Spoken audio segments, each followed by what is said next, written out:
Good morning, friends, and praise the Lord. My name is Lovinsa Katana Kanyike, and I would like to welcome you to our devotion this morning. And it comes to us from Ephesians chapter 2, and I will read for us from verse 6.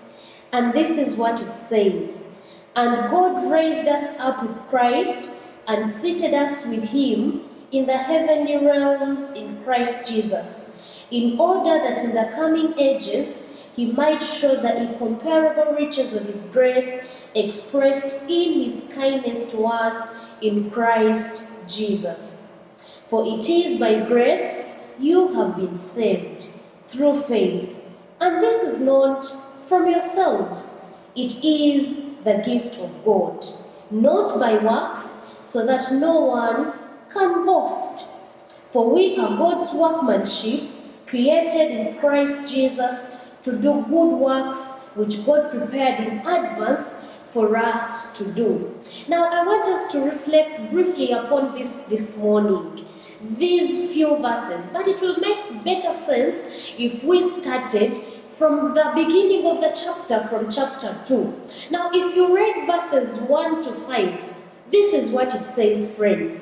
It says, "As for you, you were dead in transgressions and sins, in which you used to live when you followed the ways of the world and of the ruler of the kingdom of the air, the spirit who is now at work in those who are disobedient. All of us also lived among them at one time, gratifying the cravings of our sinful nature and following its desires and thoughts. Like the rest, we were by nature objects of wrath. But because of his great love for us, God, who is rich in mercy, made us alive with Christ even when we were dead in transgressions. It is by grace that we are saved." Friends, when you read verses 1 to 2, a truth is brought to us this morning, that we had a life that we lived before we came to the knowledge of Christ. And that life was characteristic of sin and transgression.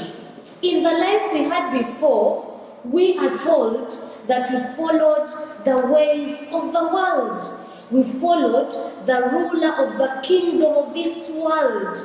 And we're actually told that that ruler still lives among those that are disobedient now.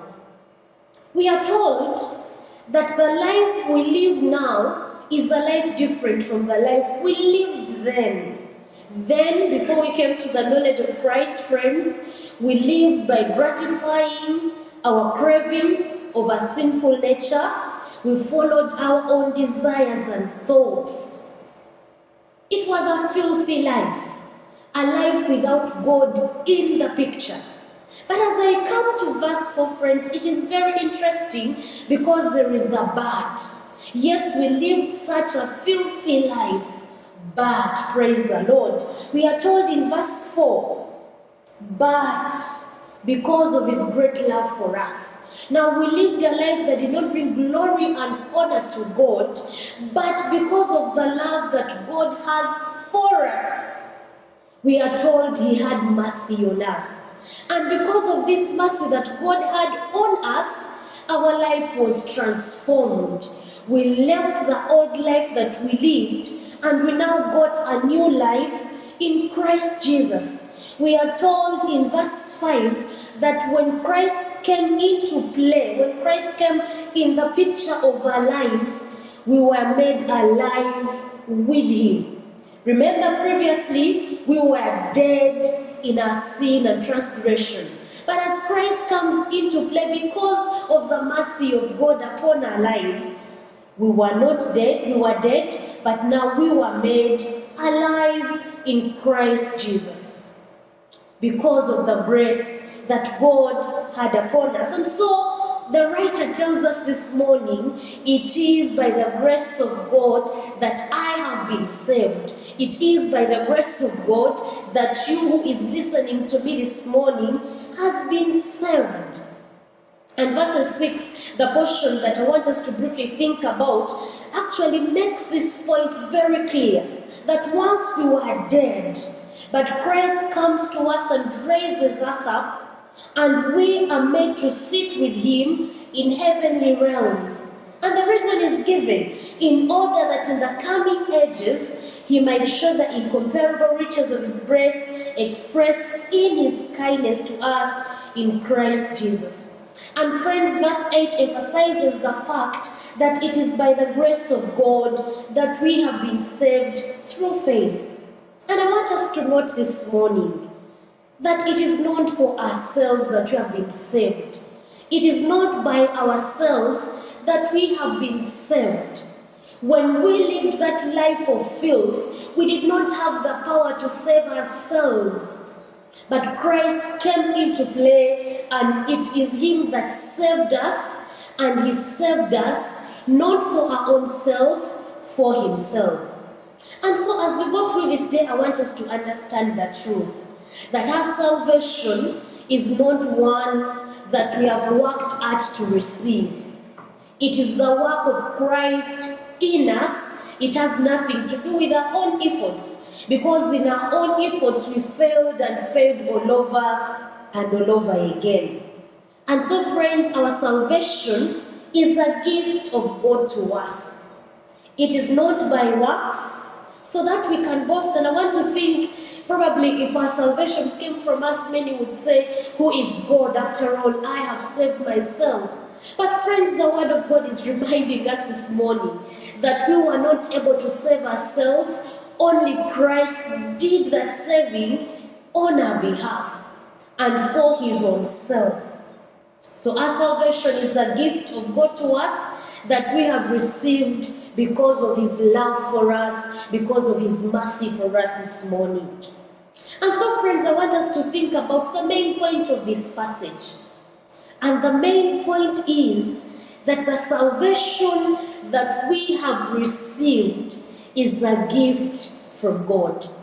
The salvation we have received is a gift. You know, many times we do not even deserve the gifts we receive, but the people around us give them to us anyway.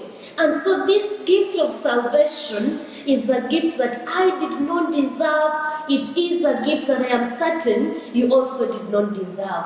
But because of the great love that God has for us, he gave us his only Son to die for us. And so I want to pray that as you go about your work this morning, that reminder will be with you today, that salvation is a gift from God. And so we ought to live our lives today and for the rest of our days with this understanding in mind. We are inadequate without Christ. We cannot save ourselves. But with Christ in the picture, he makes us adequate. He enables us.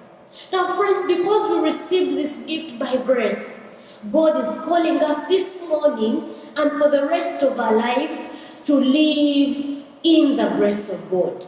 And what it means for us to live in this grace of God is that we will understand we were saved by God. We did not merit it, but God saved us anyway. And so we ought to live a life of grace. We ought to live a life that extends this very grace that we received in Christ Jesus to other people.